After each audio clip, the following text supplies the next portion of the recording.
Well, thanks so much for joining me, Deb. I'm super excited and I'm honored that you are going to be my very first female entrepreneur. Yay! Good. And everybody in my inner circle is going to get to see this first. So, Okay. yay. And I think it's even better because you helped create this website that make it go public. I'm really excited to let everybody out there know not only are you a wonderful, dynamic woman, but you're also a woman in technology, which is very close. Yeah. So girls can do it, right? Yeah, That's yeah. the best part. Girls can do hard things, right? That's right. And I think that's one of your taglines. So Yeah. For those at home who may not know you, I just want to, take a quick minute and introduce you because you've got such an impressive background.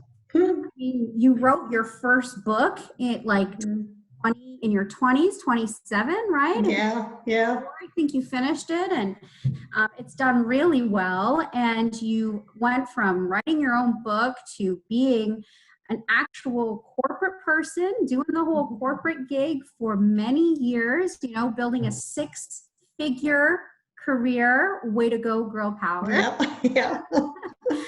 And, you continue to invest in yourself and recreate yourself. And in your 30s, you got a university education. So it's never too late to start, which I love. Your CPA and your CMA, and you can tell us all about that a little bit.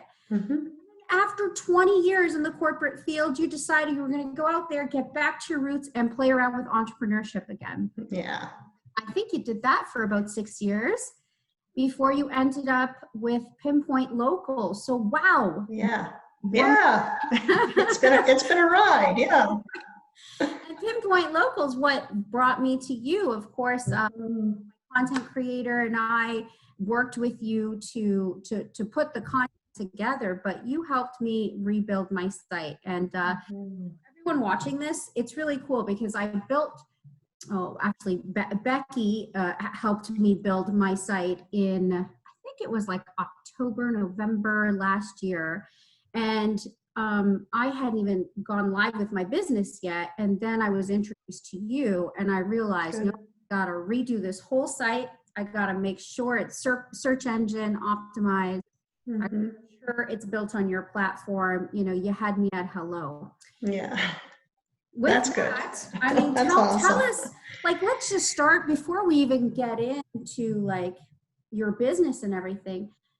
That's a pretty impressive background. Is there anything that I missed or I left out?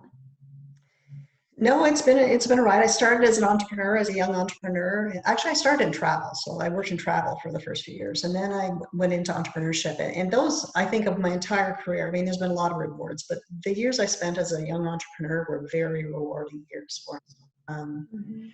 And then, I did go out into the corporate world kind of as a necessity to just for a stable income for a few years. And got hooked in there for a while, but I'm so happy now in the last 6 years to be back to entrepreneurship again. It's really who I am. So it suits me to a T. It feels like home. It feels like home. Yeah, it does. When it's right. You have a family too, right? I mean, tell us a little bit about your family. Yeah. So I'm married 41 years. Childhood sweethearts. And I've got two daughters that are 34 and 35. So one of them helps me with the business, which is great, in social media, and the other one works in human resources. So yeah, 2 grown daughters and 4 grandchildren now. Wow. Well, they've got an inspiring mom to look up to. So family, childhood love, and a woman in technology. Yeah. What would you tell other women? Tell me about your current business. Tell me more about it, and just tell me how you help women and other entrepreneurs today. Yeah. So 519 Web is my business. I'm in a partnership that has global standards, and we work with local small businesses to help them build a better online presence. And my tie to this is really from a business strategy standpoint. My entire background has been in business development and marketing. And I want websites to be more than just pretty looking websites. I want them to be websites that work for people 24/7. And so I work with a great team of global web developers, and I have an awesome copywriter in Becky that your friends will hear lots about. she was a brilliant find, and we just, we've got a really good team, a really good resourceful team. My daughter helps me with social media, so we have a really good full slate of services that we can offer small businesses. Yeah, for their online presence. Mm-hmm. Great. Mm-hmm. And what would you tell like a woman who is about to start her own business, whether it be like you, a writer all those years ago, or just move up the ladder in corporate like you've done, or step out there in entrepreneurship and start her own business? What would be some tips and tricks you would give her? Well, I guess when I think back at starting myself, I didn't know where to start. I didn't know what to ask. I didn't know where to start. I think if there's somebody that you look up to, or there's a mentor that you can grab onto, that's probably the fastest way, because I have learned over the years that success does leave clues. If you can follow somebody that is successful doing what they're doing, it makes it a lot easier for you. When I was getting started in my 20s, and I wanted to have my own business and I wasn't sure what it would be, or even how to get started, I started looking at different franchises. And so I kind of made a list of, the way I like to work. And for example, I didn't want to work weekends and nights, so that took away the whole retail industry, right? Took away the hospitality industry. So I just kind of set down a criteria of how I like to work. I think it's important, if you're going to invest so many hours in a business, that it's what you love to do. So even the way I like to dress, I knew I like to, get dressed up at the office, and so from a management perspective, how I wanted to work. So anyway, I went out looking for different franchises that kind of fit that criteria of how I like to work. And I ended up coming up with a cleaning franchise when I was 24 years old. And people would laugh at me, because up until then I'd spent 6 years in the travel industry, and I was never home, and cleaning was not a priority. So when they found out when my family and friends found out that I was starting a cleaning business, they thought that was quite funny. But what was important about it was I understood it was the way that I liked to work. So I wasn't doing the actual cleaning. I had teams of ladies of 4 that were going out and doing the cleaning, and I was supervising them and dealing with the client, right? So I was doing all the marketing and business development and working with the client. And I do enjoy working with employees and able to set goals for them. And it was a very rewarding experience. It was my first business of my own, and we were successful the very first year I had the business, already earning 6 figures. And so it was a great little business to have. I had it for 3.5 years and ended up selling it because I had 2 people offer to buy it. So I think when you've got something that people want to buy, that's the right time to sell. And we went on from there. So it was a really rewarding experience. But I did a lot of research, and soul searching the way that I like to work, and then found a franchise that fit that criteria. Mm-hmm. Yeah, that's so important. I mean, we spend so much of our life and time with work. We've got to make sure there's passion in it and that it's us, right? Mm-hmm. So when you were a little girl, though, did you imagine you'd be doing this? Like, what did you want to do when you were a little girl, when you grew up? Yeah, I don't really remember from my youngest ages as a child, what I wanted to do. But I do, by the age of 12, I was working at a roadside fruit stand that my dad had set me up to go to work with a woman that he felt was entrepreneurial, running the roadside fruit stand. And it was from that very early age, he kind of taught me, if you really want to make it in this world, you don't have to work for somebody else, you should work for yourself. And that's how you make the most money. And so he kind of drilled that into me. And so I guess I always thought that I have a business for myself. Yeah. Mm-hmm. And so even though you stopped in corporate for a bit, you had those grassroots. Yeah, absolutely. I did for a lot of years. Yeah. Mm-hmm. Now, I'm sure it wasn't always easy, though, having a family, going through changes of working in corporate to back to entrepreneurship. So tell us about what were some of the biggest obstacles that you had to, and how did you overcome them and keep going? So one of the first obstacles for me in business was I had success early. So my first franchise was successful, and I made money in the very first year with that franchise, and I was able to sell it after 3.5 years. And so I thought it was pretty easy, right? And I started my second business without the franchise background, like having a parent long distance background. I started a business on my own, and I struggled in the first year. I mean, I learned really quickly it's not that easy. And I continued. I had that business, second business, for about 6 years, that's when I wrote the book, actually. And I developed some training programs, and I traveled across the country training some different corporate organizations. but it was during that 6 years that I decided that I better hike my butt back to university and invest in myself a little bit in case I had to go work for somebody else. Is kind of, I was doing it more as a safeguard, because I knew if I went to work for somebody else, I would want to work at a management level. And if I was going to do that, I was going to need some credentials. And so I went back to school in my second business. And I spent 6 years part-time getting my CPA, CMA. I hoped to have done it in 4 years. So this was another one of the obstacles. So the first obstacle was I didn't start making money fast enough. So what are you going to do? And so I decided to go back to school and continue to run my business. And then 4 years into this education, their program changed. And I had my back against the wall. I had 2 exams left to write with no chance of rewriting. And Wow. if I didn't pass those 2 exams, I would be just done. Or I had the option to flip into the new program, which meant 2 more years. So I was 2 exams away from finishing, and it was a huge decision. And I did decide to flip into the new program. So it took me 6 years instead of 4 years. But those are big decisions. Once you make them, you just move on. And I think that's an important message to take away, right? We get burdened with huge decisions that we have to make throughout our lives and our careers. And you just have to realize once you make it, you accept it, you just move on.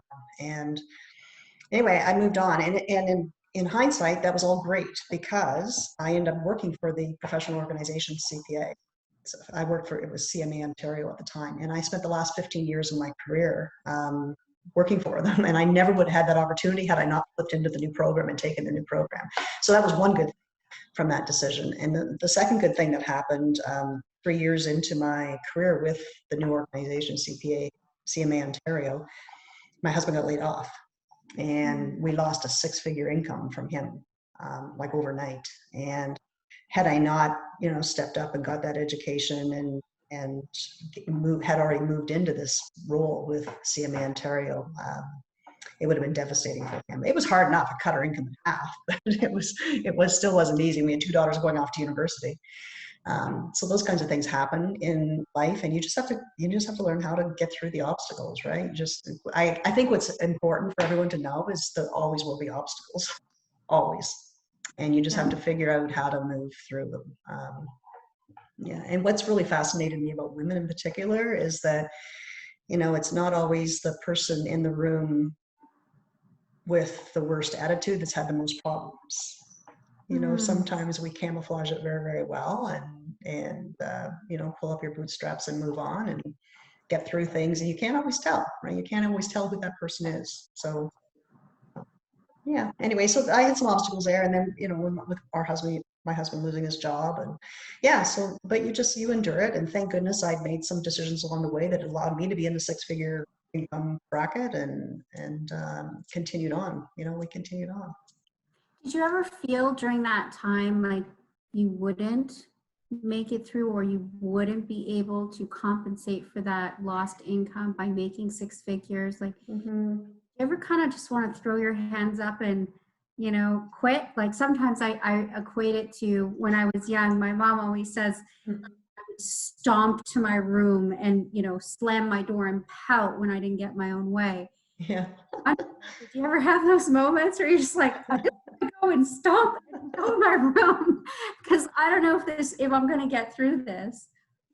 I think there's always times, the doubt always kind of creeps in, but I just have a real faith that it'll work out. I think we can only do what we can do, and you just keep moving through the emotions and keep making good decisions, and you will get through it. I do believe that. I was blessed with an optimistic outlook from my mother, so I have that gift as well of having an optimistic outlook. So I think you just keep moving along and making good decisions and get through it. Amazing. Yeah. So with that, like, who was your greatest source of inspiration as you were going through those times? And even actually sometimes when things are great, I find, I can look to someone who inspires me to be even better. Is there someone like an inspiration for you? And even if there's multiple people, because sometimes people show up in different ways we're going through in life. I think I was I know I was pretty cocky as a young person. So in my 20s, I remember the Whitney Houston song about believing in yourself and that not counting on anybody else, just counting on me. And that was kind of the mentality that I had in the beginning, that I wasn't really looking for a mentor and there wasn't anybody that would fit my needs, and I was just going to count on myself. And I had that for a long time, but it was in my mid-20s when I had my first franchise business that I joined a businesswomen's group. And that group of professional ladies were like my mother's age, a lot of them. So they kind of took me under their wing, and I got so much wisdom from those ladies, and so many of them, they have no idea, just little things, little quotes, you know, that they stuck in my head that I've used kind of as benchmarks for my life. And, you know, and one of them comes to mind, just because we've been talking about problems, is we all have problems. What matters is how you deal with them. And I had one businesswoman say that to me, and it's just stuck with me as a mantra. You know, you can, you know, we all have problems, and then you can either make good decisions to deal with them or bad decisions to deal with them, right? And how we deal with them. So anyway, I had many women in the Business Women's Network, but one in particular that I had the pleasure of working alongside of her. She had gone up through organizations from you know, really low level positions to very senior level positions, and had been very successful. And I had the chance of working alongside her. She was an A-type personality, just like me. So it was an interesting mix. But one thing I learned from her is just get it done. Like, just do it, right? Like, what do you sit around just talking about it for? Just go do it, right? So stop thinking, start doing. Yeah, exactly, right? So I do have a very analytical mind, but she, you know, she was, yeah, like, okay, let's just go do it. Like, pick up the phone, let's do it. Right. And so that she was a great mentor. And then recently there's been 2 male CEOs that I had in well, my last corporate job, and then with the current organization that I'm partnered with here globally. And both of those CEOs, interestingly enough, had business coaches of their own.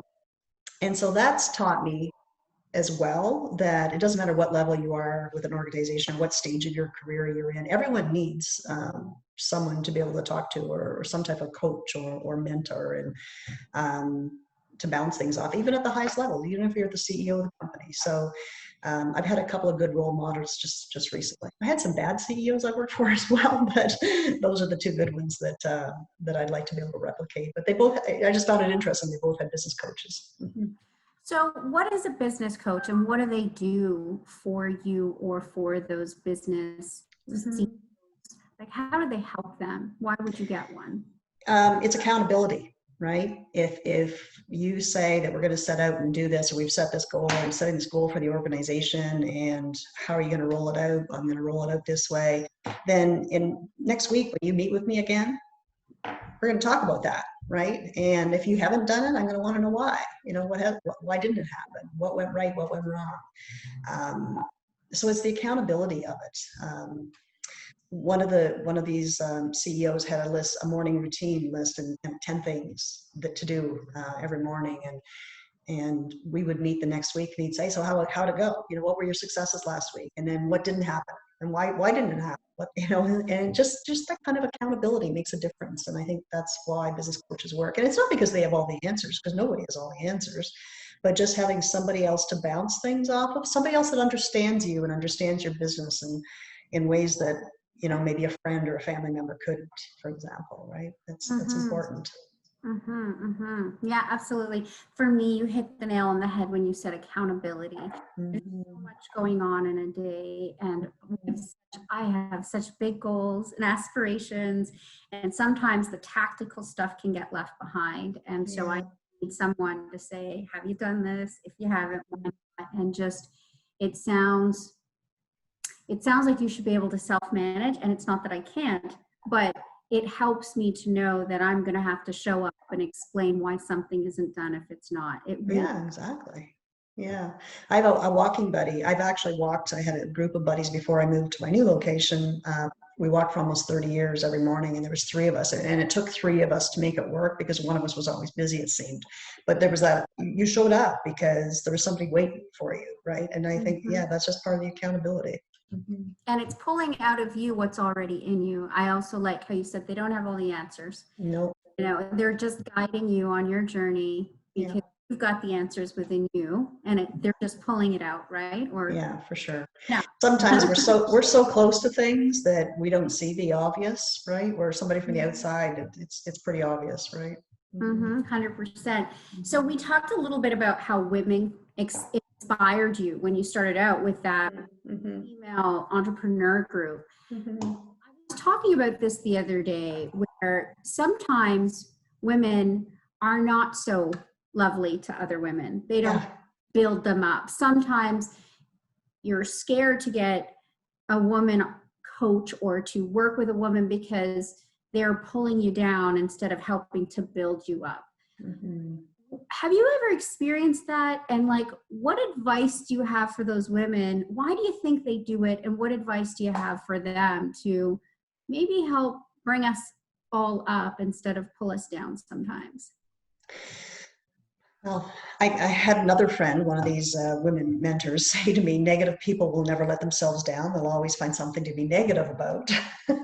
Misery So, loves company. right, exactly. So knowing that, you don't have to change other people, right? You only have to change yourself. So I think there's some people so I guess let me back up. In order for women to really help other women, we need to be confident, right? So in order for me to be able to reach out to someone and to really help someone and not be intimidated by their success or not be intimidated by what they have, whether it's materialistic or fame or whatever, if I'm not going to be intimidated working with somebody, I've got to be pretty confident inside myself. Mm-hmm. And that's where I think women have to take a good look at themselves. If they ever find themselves, I do have a little story I can share about this. So when I wrote my book, um, there was another businesswoman in the same city who was really successful. I looked up to her. She was amazing. And we were both the same. We were both young. And she was successful at what she was doing. And I called her one day and said, "Can we get together and have lunch?" And she said, "Sure." We get together. And this was after my book was out. We had a few glasses of wine over lunch. And she ended up saying to me, "You know what?" She said, "Your book came out." And she said, "I thought, yeah, it's not that great. I could have done that. I could have written that book." And she could have. She was a smart businesswoman too. She's, "I could have done that." And she said, "I hated you for it." Wow. Interesting, I right? applaud her honesty though. And I said, "And here's the difference between us, because I admired you and I called you and invited you for lunch." Mm-hmm. Right? And then she Wonderful said, story. yeah, and she said, your book came out and I thought, this isn't that great and I could have done it myself. And she said, "I hated you for it." And I said, so that was really an eye opener for me about, and so I guess by just reach out to people, and if they're a good fit and if they help you to feel good and do well, then yeah, hang on. But if they don't, let go and move on. Right? That's right. You can't change somebody else, right? So Mm-hmm. it was good that this businesswoman and we did continue to be friends, that we were able to be that open and honest with each other and kind of come to that conclusion. And it was a bit of an aha moment, I think, for her as well, to realize, yeah, I admired what you did and hated you. You Mm-hmm. admired what I did and invited me for lunch. So Mm-hmm. there's the Mm-hmm. difference. Because, like you said earlier, sometimes you're too close to see it, right? Mm-hmm. Probably never acknowledged how that feeling was a limiting feeling. It wasn't an Exactly. expansion feeling. And whereas you were coming in looking for expansion, looking to grow, Mm-hmm. also to give credit. So I think that's a great example. Thank you. Good. I Mm-hmm. couldn't have picked a better one, actually. Good. But like, that's a lot that you've gone through. How do you balance it? Like, how do you balance all that work and the growth, and then having a family, two beautiful daughters, four grandchildren, Mm-hmm. and a husband for 41 years? That's a lot. Mm-hmm. Mm-hmm. Yeah, I don't know if I've ever been good at it, to tell you the truth. Um, it's funny when you're in the midst of it, you just do what you have to do, right? I think that's the case for anybody, anybody raising kids. It's the same thing. And then later we look back and think, man, how did I do that? But yeah, my kids, when I got my CMA designation, they were only 8 and 10. And I also was running my business and flying all across the country, one coast to the other coast, doing this training. And so much so that the kids would go by the little local airport that I used to fly in and out of, and they called it Mummy's Airport, right? They were going by Mummy's Airport. Yeah. Anyway, and I studied at night at the kitchen table after they went to bed, and kind of you just got through it. But I don't know that I was ever really good at balancing. I think one of the challenges, you talk about challenges, one of the most challenging things for me is being able to work guilt-free. So when I'm working, I don't want to be guilty that I'm not spending time with my family. And when I'm with my family, I don't want to be guilty that I'm not growing my business. And that's a challenge. That was something that takes a lot of and still does, I think today, some conscious effort, right? Allowing yourself personal time and family time, and make it guilt-free. And when you're working, do it guilt-free, right? So, but it's funny you say that. I have two son-in-laws now, and they would both tell you that I didn't really do my daughters any favors when it came to domestic, teaching them how to cook or clean, because we always had a cleaning lady, right? Because I know it's my job to make sure the house gets clean. Doesn't mean I have to do it. So we always had a cleaning lady, and well, my first business was a cleaning business too, so I kind of spoiled myself that way. And then my daughter, she's 34 now, just the other day said to me, "You never did teach us how to sew." Yeah. Anyway, so I'm not sure I did the whole balance of good, but. Yeah, you talked of other things. So that there's two things I'd like to unpack about what you said. Yeah. One is that as women, we learn from outside, I don't want to say interference, but just the society and the people around us, sometimes what we're expected to do. So you talked about cleaning, right? Yep. For those women out there who are struggling to get it all done, like, I would say, hey, cleaning's only important if you think it is. You love, find what is important to your soul and put your time into that. And the other get help for. So would you agree, like, getting a cleaning lady helped eliminate some of the strain so you could focus on time with your kids? Would that be fair? Absolutely. And it goes from not just from caring for your home, but in business too. Do what you're good at and farm out the rest, right? Figure out what you're good at, and what you're not good at, get help to do it, right? Outsource it. It's helped me to grow just tremendously in what I'm talking about business now, but in business, it's just been an amazing, we tend to think we need to do it all as especially solopreneurs, solo entrepreneurs, but you don't have to do it all. And get help. It's never as expensive as you think, I find. Right? Yeah. It's the rewards of being able to do what you do well, and be compensated for that, far exceed what the cost would be to get these other things taken care of. So. And the other thing that I wanted to touch on and unpack was, you talked a little bit about working guilt-free, having family time and having work time. People are really struggling with that because many more people are working from home and used to it. How do you have your family space, your sacred space, and then your workspace? How do you divide that? And do you have tips for people on how they can do the same? I'm glad that you brought that up, because I did. I don't just believe this. I did this. I had a home office long before having a home office was cool, right? Because now it's cool, and I'm so excited about that. But I had a home office when the internet was just coming out, right? A home office. In my first book, people had to write out. I had ads, and people had to flip out a classified ad, mail me a check, and I would send them the book. Like, it just really archaic. Anyway, back in those days, I had to camouflage that I had a home office because it wasn't cool to have a home office. And so the tips that I started then, and I don't know if they apply today. I've had a lot of younger staff working for me in my last career, and they seem to be able to fly by the seat of their pants without these parameters. But for me, it was setting up a start time and a finish time, deciding when you're going to work, and if it's 5 days a week, you're there. If you're, especially if you're being paid by another organization, you're responsible for either answering the phone or answering emails in that time period. And better be able to get you if that's when you're working, right? So setting up those parameters, like getting up, having a morning routine. This, I think for me, probably the biggest thing that I've learned, and it's a struggle. And even just, this last CEO that I've worked with, this is one of the ways that he coached me, is to have a morning routine. And if you have a morning routine, and then by the time you sit at your desk, you're ready to go, right? There's no foggy brain. And then at the end of the day, you kind of summarize what you did, what you have to start with tomorrow, and then you go spend the rest of the night with your family and forget about it, right? So not carrying your work over into the evening, just setting work hours is, I think, key for me.